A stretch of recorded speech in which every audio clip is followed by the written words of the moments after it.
Oh. Pero si Paduano, ako natatawa nga eh. Hindi, wag daw, dapat daw kalmado. Bakit si Paduano? High blood lagi. Palagi ko pa nung pinanganak to, sumisigaw na eh. Upo niya sumisigaw. Palagi ko hanggang mamatay to, sumisigaw to eh.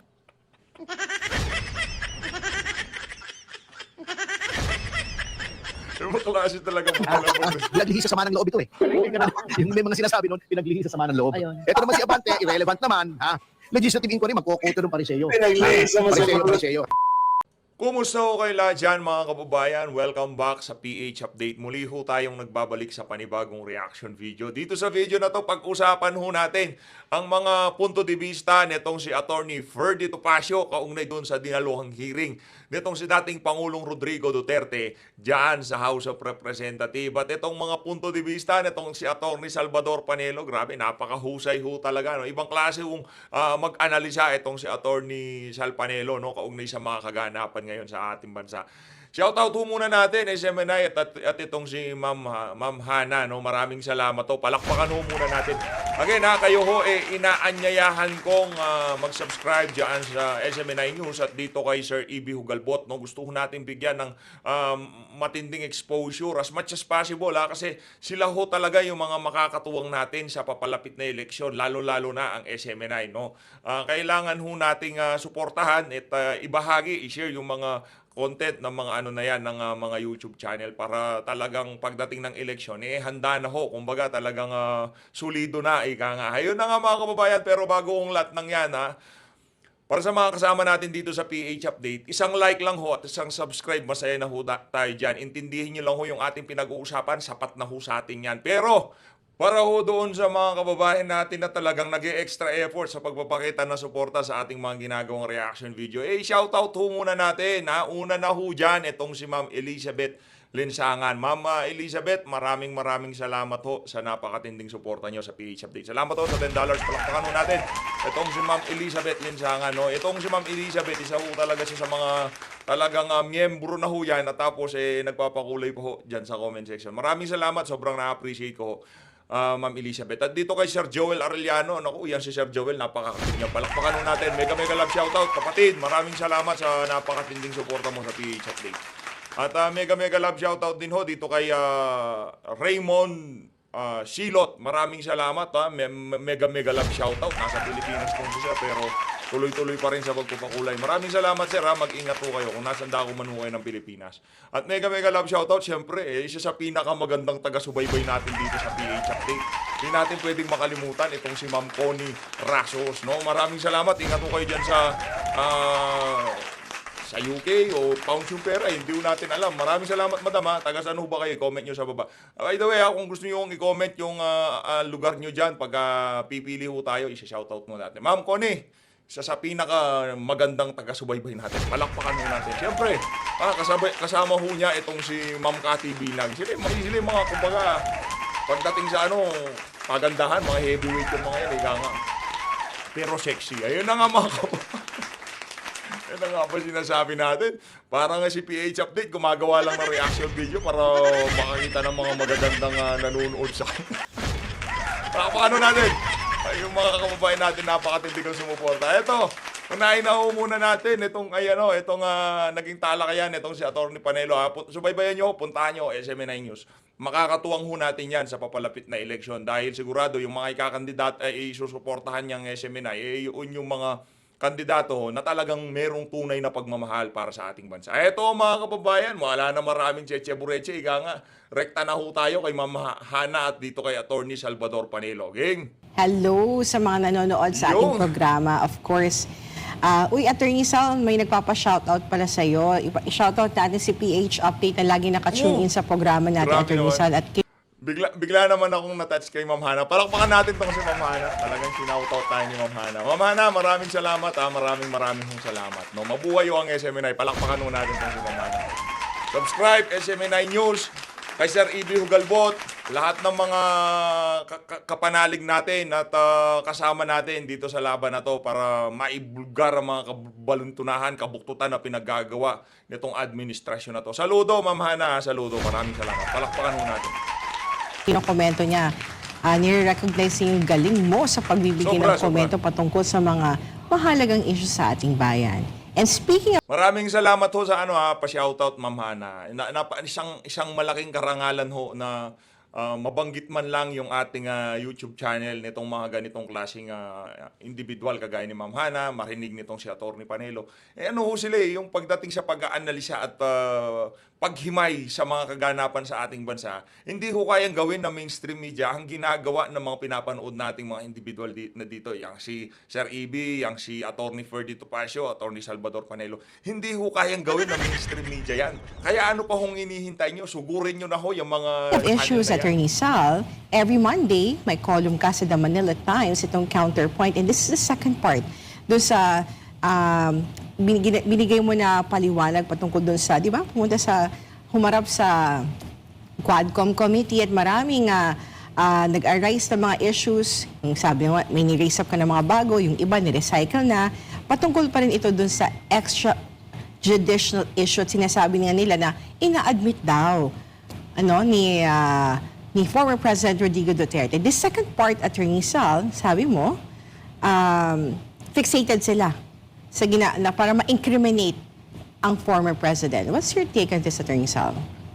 Ang problema sa kanila, wala namang bago sa mga sinabi ni Presidente Duterte. Walang sapul naman. He has been saying that since he was Correct. a candidate for president, as a mayor, hanggang maging presidente, pareho lang naman sinasabi niya. Wala naman siyang itinago eh. Ngayon, pinipilit nila na umamin siya. Umamin daw. Una-una, umamin daw siya sa reward. Ang problema, hindi nila iniintindi yung paliwanag niya. Yung reward, wala. Nausat sa animal. Yun ang illegal. Kasi when you say reward, nagbibigay ka ng particular amount for a kill. Correct. Ibig sabihin, pag yung police may pinatay na suspected criminal sa drugs, bibigyan sila, halimbawa, ng 100,000. Yun ang illegal. Pero sinasabi ni Presidente, ang naibibigay sa kanila ay operational fund. Kung ang budget mo 100,000 at may natirang 10,000 pesos, hindi niya na tinatanggap yun na sinusoli sa kanya. Sinasabi niya, for the boys na, sige, magberienda na lang kayo. Whatever you will want to do with the 10,000, kayo. Yung mga operatives na for a job well done, yun ang binibigay niya. Hindi reward yan in contemplation of an illegal act. Hindi yun. So, hindi totoo na may reward. Talagang gusto talaga nilang i-incriminate si former President Rodrigo Duterte, di ba? Parang, kumbaga, Yun ho yung nila eh. Kumbaga, yun ang end game, hika nga, ng mga pagdinig na yan. Kumbaga, yun ang pinakasukdulan ho nila na talagang madiin ang dating Pangulo sa pamamagitan ng kanyang mismong pagsasalita. Yun ang end game nila dito sa nangyayari na to. Kaso, bigo ho sila na magawa yung kanilang mga plano na ipahamak nitong si Tatay Diggs ang kanyang sarili doon sa nangyaring hearing na yun. Hindi ho nila na-achieve yung kanilang pangarap na yun. Ganun ho talaga. Lagi naman natin sinasabi dito sa PH Update. Marami tayong gusto sa ating mga buhay na hindi pwedeng mangyari. Na hanggang doon lang talaga yun. Hindi natin pwedeng pagpilitan yung ibang mga bagay. Kagaya dito sa Quadcom, tanggapin nyo na katotohanan na hanggang doon lang talaga ang magagawa nyo pagdating sa pagdiin dito kay dating Pangulong Rodrigo Duterte. Hanggang doon lang ho kayo. Hindi ho kayo pwedeng lumampas doon. Hindi nyo maiisahan ang mas matalino sa inyo. Hindi nyo maiisahan ang mas magaling sa inyo. Ika nga. Siguro, mabababoy nyo siya pagdating sa kung ano-ano mga pinagsasabi nyo. Pero yung maiisahan nyo siya in a way na mahuhuli nyo siya sa kanyang bibig o papahamak niya yung sarili niya sa mga sasabihin niya dyan sa Quadcom. Huwag ho kayong umasa. Ika nga, no? Kumbaga long shot yan, no? Wishful thinking, ika nga nila sa English, no? Meron tayo natututunan pag nakikinig tayo dito sa mga individual. iba-iba lang nila yung angulo, pero doon din ang papunta yung kanilang pino-point out ka, Attorney Sal. Pero samantala dyan, Attorney Sal, ano naman yung komento mo kay VP Sara Duterte sa kanyang pahayag tungkol sa kanyang ama, no? Na matapos yung nangyaring pagdinig sa Kamara patungkol sa war on drugs ni dating Pangulong Rodrigo Duterte sa Kamara, sinabi ni Vice Presidente na maganda ang naging performance ng dating Pangulo. Sabi nga niya, 12 out of 10 ang rate na ibibigay niya sa kanyang ama. Pero kung si VP Sara ang tatanungin patungkol sa pagdinig sa Kamara, ito ang kanyang sagot. Panoorin natin to. Well, as a lawyer, Okay? Ibig sabihin, naghalo-halo na Yung ano ba talaga, in aid of legislation? Is this an inquiry or investigation? Ano ba talaga, Attorney Sal?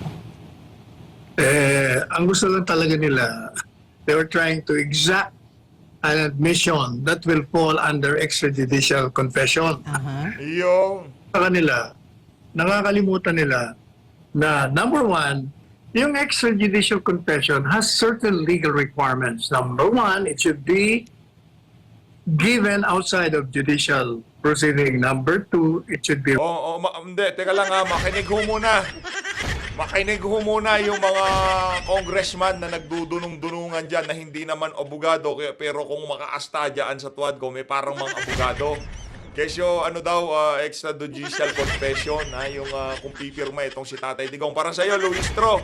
O ito, para sa'yo, ang sasabihin na to ni Atty. Salvador Panelo. Game. reduced into writing. Kailangan nakasulat yun. And number three, with the assistance of counsel. And number four, pag yun ay, halimbawa, merong akusado na ako o inadmit at confess ng krimen niya, kailangan yung prosecutor, yung mga piskal, pagdating sa hukuman, they will have to introduce evidence outside of the confession. Meaning, hindi lang yung confession kailangan, mag-introduce ka ng evidence na totoong may krimen naganap, saan naganap, anong mga kalakaran ang pangyayari bago naganap ang krimen. Kaya with respect doon sa sinasabing inamin niya yung pagpatay sa anim, di ba? May sabi, may pinatay siyang anim, natatanda mo yun? Kaya sabi nung mga, inamin niya. O di, extrajudicial confession yan.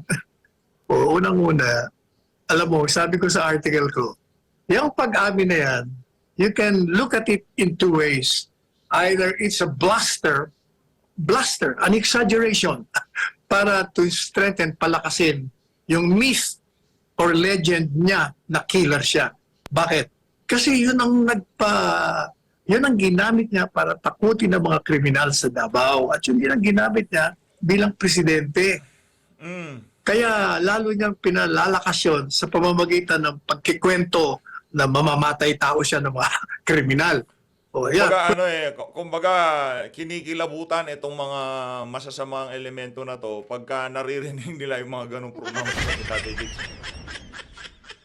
Pwedeng ganon, or siniset niya lang yung trap sa kanila para magmukha silang tan-GA o dumb. And they will become dumber. Mas bobo ang labas nila kung mag-file sila ng kaso. Kasi yung admission na yun na sinasabi, it will not stand in court. It's a misnomer. They will never stand in court simply because hindi yun talaga extrajudicial confession or admission kasi may legal requirements nga. Ang problema, nakakalimutan ng mga yan. Hindi naman mga abogado. At yung isang abogado rin, nakakalimutan niya rin.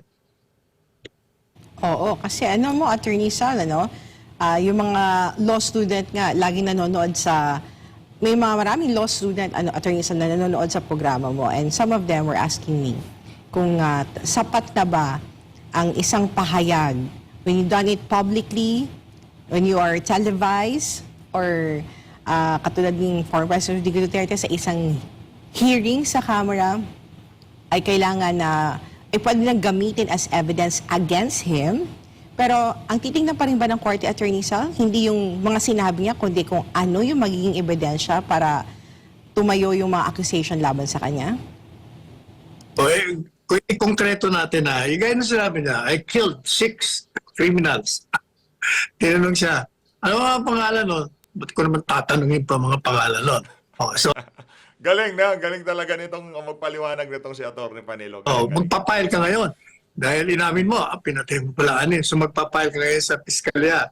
Ang unang tanong ng piskalya sa'yo, ng piskal, pumatay si Duterte ng 6? Sino itong mga pinatay niya? Hindi ko sinabi, Sus Maria Josep.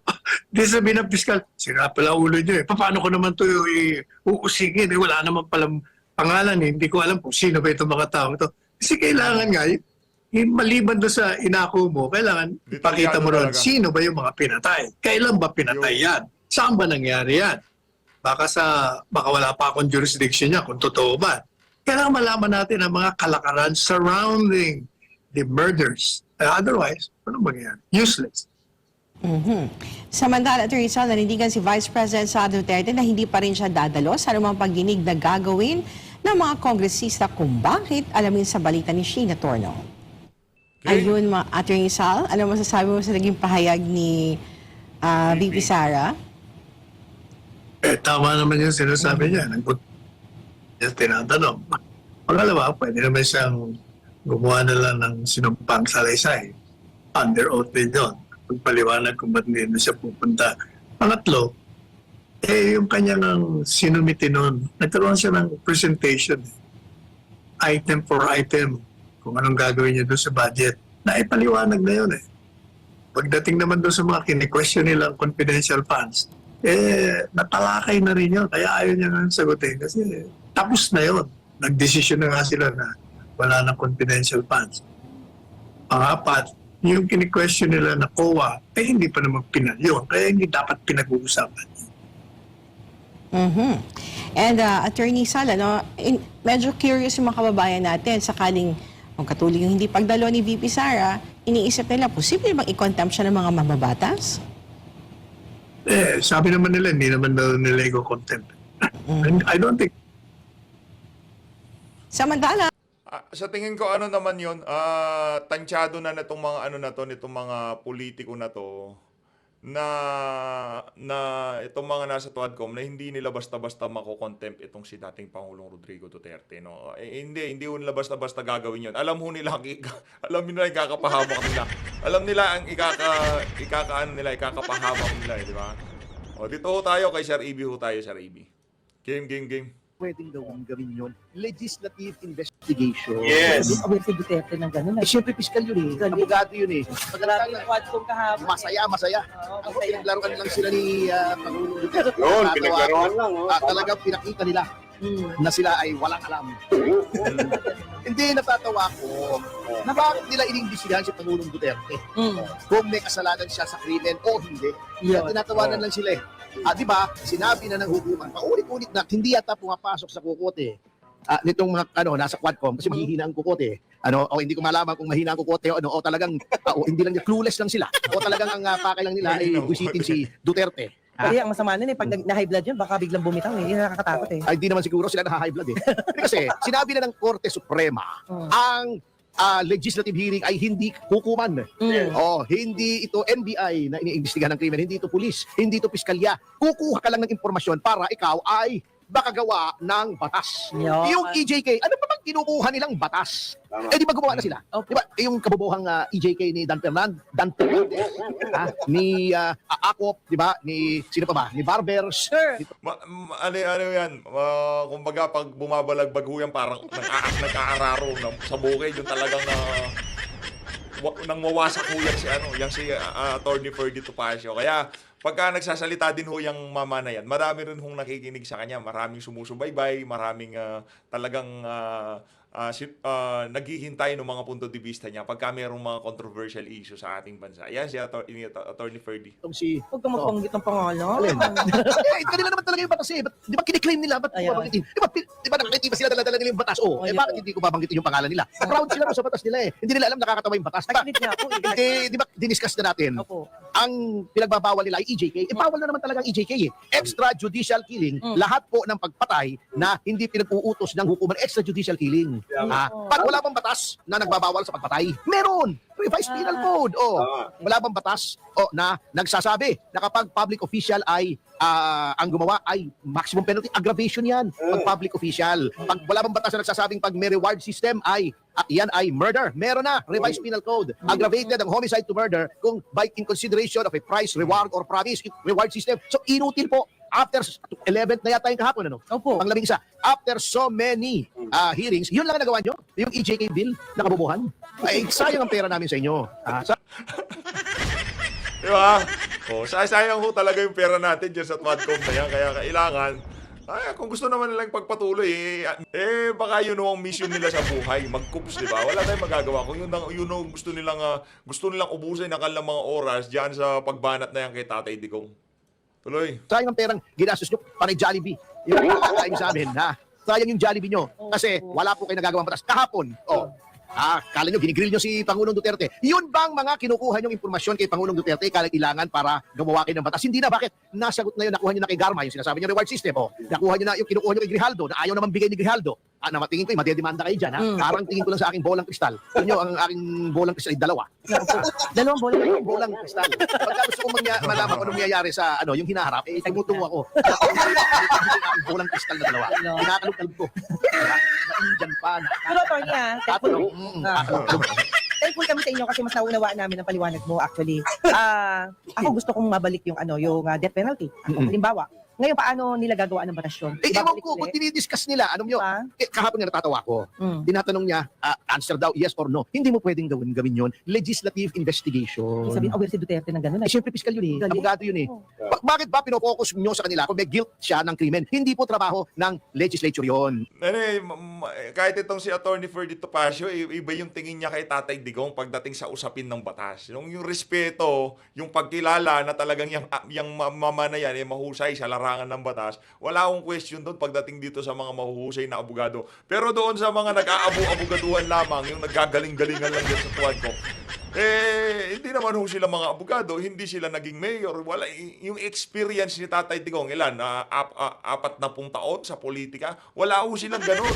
Pero pinipilit ho nilang pabagsakin, no? Pinipilit nilang siraan itong mama na kung saan ang experience niya, baka dumidedi pa yung iba dyan, abogado at napakahusay na mayor na niyang si dating Pangulong Rodrigo Duterte. Abuso yun. Kaya sinasabi, kung gagawin yung parang investigation, may tatayo ako rito, di ba sabi ni Pangulong Duterte? Bago sasabihin pa, yung answer yes or no, hindi pwedeng i-answer ng yes or no. Sabi nga, alam nyo, ito na lumabas kahapon ang double standard ng Quadcom, ang double standard nila sa witnesses. Alam nyo, pwede naman palang tratuhin ng witness na nagpapaliwanag, bang nangangatuwiran, hindi kinokontempt, O pwede naman, bakit kay Pangulong Duterte ayos naman ang trato nyo? Ba't sa iba? Dahil kaya nyo, dahil hindi dating Pangulo.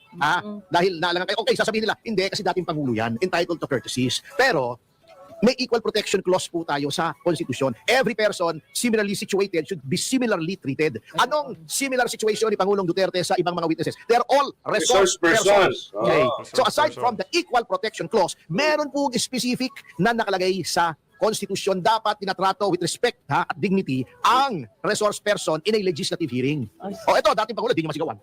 Pero si Paduano, natatawa nga hindi, wag daw, dapat daw, kalmado.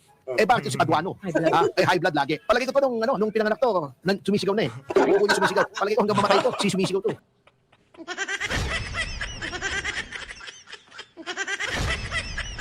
Yung klase talaga mo.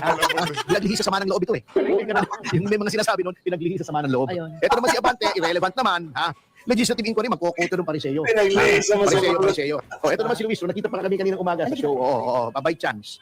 Alam mo, etong si Luis Tro, kung ikaw ay bobo, akala mo matalino. Pero kung ikaw ay matalino, alam mong siya ay bobo.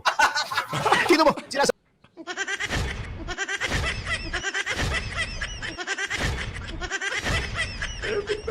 Sabi niya, inaano niya ng yung elements daw ng extrajudicial confession, iniisa-isa niya.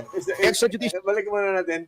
Ito daw sabi ni Atty. Topacio, kung ikaw daw ay bobo, sa tingin mo kay Luis Tro ay matalino. Matalino. Pero pag ikaw daw ay matalino, ang tingin mo kay Luis Tro ay bobo. Gets nyo? Papakinggan natin ulit Inaano niya ng yung elements daw ng bobo, akala mo matalino. Pero kung ikaw trans, alam mo, etong si Luis Tro, kung ikaw ay bobo, akala mo matalino. Pero kung ikaw ay matalino, alam mong siya ay bobo. Sino mo? Sinasabi niya, inaano niya ng yung elements daw ng extrajudicial confession, iniisa niya. Extrajudicial confession yan kasi voluntary, yung pag-amin daw ni Pangulong Duterte na siya ay pumatay. Voluntary. Alam niya ang consequences, he is of sound mind. Hindi nakalimutan siya ang extrajudicial confession po, Congressman Luistro ay ginagawa during custodial investigation. Yes. Hindi po custodial investigation yan. Yan ay legislative hearing. Ayun. Oh, ano sinasabi mo? Besides, tignan nyo yung pinagsasabi nyo nangumpisal si Pangulong Duterte. Sino bang sinabi niya pinatay niya? May tao ba? Wala po. Oh, wala pala. Parang libel yan. Pag hindi ma-identify kung sino yung tinutukoy mo, Walang kaso. ay hindi libel. Yeah. Oh, dapat may identity. Pinatay ko May si identity. ganito. Halimbawa, Halimbawa, pinatay ko si Congressman Paduano. Sinabi ko, halimbawa, may pumatay kay Congressman Paduano. Huwag naman sana. Ha? Kasi malapit-lapit na rin eh. Na siya ay matapos yung kanyang termino. Kasi last Nagdadala ako dito kay Sir Eve. Makulit din gumawa ng reaction video. term na niya ngayon. Attorney. Sir Eve, pati mo pa, anuhin kasi, ratsadahin mo na. Ito naman si Sir Eve. Inuunti-unti pa kasi. Magaling. Sobrang mahusay din hong gumawa ng ano yan, ng magkomentaryo, reaction video mahusay. Eh, di ba malapit na matapos? Ano yun natin, chat natin. Ang Sige, gawin mo. Siyempre, humihinga naman ako. Oh, di ba? Malapit na matapos yung kanyang term of office. Isang araw yan eh. Puputok yung ugat niya sa ulo eh. Tsaka sinabi Hihigaw niyan eh. ko, sinabi PRRDA, lihitimong joker. Oo. Pag sinabi niyang pinatay ko, tapos binitin niya, it's either tao o hayop yun. Oo. Di ba? Parang di ba minsan sinasabi ko, di ba? Yang si Congressman Luistro, napakapangit ng ginagawa niya.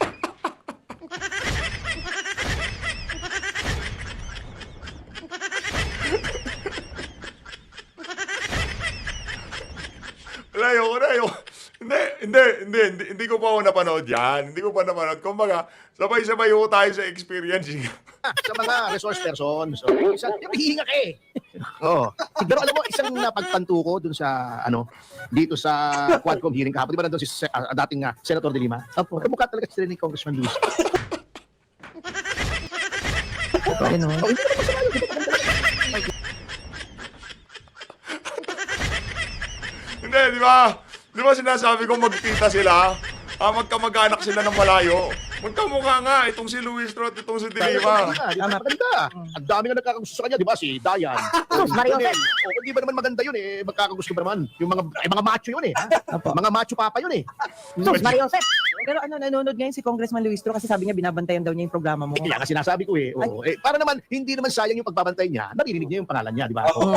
Parang si Dan Fernandez. Oh, yeah. Merong bagong word pala si nasa gumagawa nga ako yung unti-unti ng Dan Parang mga Fernandez effects, Dictionary. Ala. Yung subordination by perjury, di ba? O meron siyang bago, different. Different. Sa Dan Fernandez Dictionary, different. Noun. Ang ibig sabihin sa Tagalog doon, iba na. Bago na. Iba na, oo. Anyway, alam niyo, Joke yun joke yun. pinaglaruan lang kayo pinaglaruan lang kayo. Natatawa ko doon sa kay yung sinasabi niya. Sabi niya, kino-confirm niyo ba na okay sa inyo pumunta yung ICC dito para imbestigahan kayo? Sabi niya, sipain ko sila.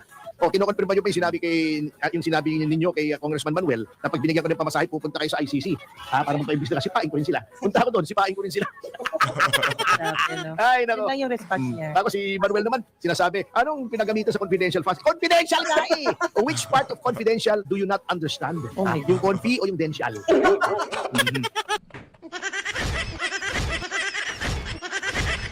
Oo. Baklase. Pag nagre-refer ka sa dictionary, sir, alam Matindi mo ito yun. si Atty. Ferdy, baklase. Paano kaya yun, no? Ewan ko. Oh. Ang galing ni Atty. Ferdy. Saludos. ako talaga. Bakit ba pinofocus nyo? I'm sorry, pero ako talaga, hindi ako magsasawa panoorin to. Talagang... Ay, hindi. Magaling. Boljak ni... Magaling si Atty. Ferdy ni- Topacio. Isa ho siya sa mga masasabi nating pagka yan nagbigay ng komentaryo, reaksyon sa mga nangyayari, talagang makikinig ka eh. Inaantay mo yung meron siyang banat na kung saan matatawa ka, pero merong sa pakinganga, merong kargado, no? Kargado ho yung banat niya. Mahusay, palakpakan ho muna natin. Itong si Atty. Ferdy Topacio. Yes, yo, Topacio. Galing. Atty. Topacio. Ano yun natin, panoorin ho natin itong mga sasabihin dito ni Sir EB. Talagang nakakatawa talaga. Anyway, so let's go now. But before we go to Attorney Harris' explanation, bakit hindi pwede ang anong tawag dito? Ang ICC dito. Ito senior ko na to no? This is an interview with Senator Bato at Billionario News Channel with Attorney Karen Jimeno sometime in August, no? Early part of August, kung saan dito sinabi ni Bato na ito talagang si Martin Romualdez along with Congressman Zaldico chairman of the House Committee on Appropriations. Kasama, ewan ko kung retirado na, itong si General De Leon of the National Intelligence Coordinating Agency or NICA at si Sonny Trillanes ay umiikot na sa mga former officers during PRRD's incumbency to convince them na magpirma ng affidavit, no, na ididiin ang Pangulong Duterte at ang mga kasama niya doon sa kaso sa ICC. Walang masyadong naniwala dyan kay Bato. Ako lang yung nag-post dyan. Hindi yan nagka-gain ng traction. That is why, if possible, if I can invite Senator Bato, I really want to invite him. Dito, no, I'm just reaching out to some of my friends who probably can reach out to Bato as well na ma-interview siya. Kasi we need to really extract more facts, no? Itong sa interview ni Bato na kasi if talagang Napanood totoo na rin to, natin yan, yung interview na what is the implication? Bato can actually file a case against these people if he has first-hand information or even probable cause. And he can actually do his own investigation. No? Dito sa mga taong to na binanggit niya sa kanyang interview with Attorney Karen Gemino. Ano ba yung sinabi ni Bato? Oh, okay. Pakinggan muna natin and then we go to yung live kanina or kahapon ba yun or 2 days ago ba yun ni Attorney Harry Roque. What's really the real score, Okay. so that the Filipino people may know what's really the real score. Bakit ganun na lang ang nangyayari? Siguro, ito, nagalit yan sila si Trillanes, si Speaker Romualdez, si Director ng NICA, na si Director General De Leon, at saka yung contractor na malaking contractor na chairman ng Committee on Appropriations ng Kongreso ng Lower House na si pangalan ito yung Ako Bicol Party List Saldico. Saldico. Kasi silang apat in a very private meeting, kinausap itong mga kasama ko na akusado, isa-isa, in a different situation, different occasions. Kinausap ito ni Trillanes, pati ni General De Leon, na kasama, nandoon, si Speaker Romualdez at saka si Saldico, in a very private conversation. Right. Kinausap sila na mag-execute ng affidavit and testify against us, me and President Duterte before the ICC. And these people, these officers and gentlemen who maintain our values, courage, integrity, and loyalty, never wavered sa kanilang pagiging gentlemen. And they refuse to cooperate with Trillanes, De Leon, Speaker Romualdez, and Saldico sa kanilang effort na ipin-down kami sa ICC. So, Ngayon, napakagandang balita ho nun. Pero dito na ho natatapusin ang ating reaction video. Maraming salamat ho sa pag-support sa PH Update. Kung di pa ho na kayo naka-follow o naka-subscribe dito kay Sir E.V. Hugalbot, mag-subscribe na ho kayo. Kung mabuto kayo sa bahagi ng video natin na to, kung natuwa ho kayo kay Attorney Topacio, i-click nyo ho yung subscribe at like button dyan sa baba. Maraming salamat. Mag-ingat ho kayo lahat. Halina't ng Pilipinas.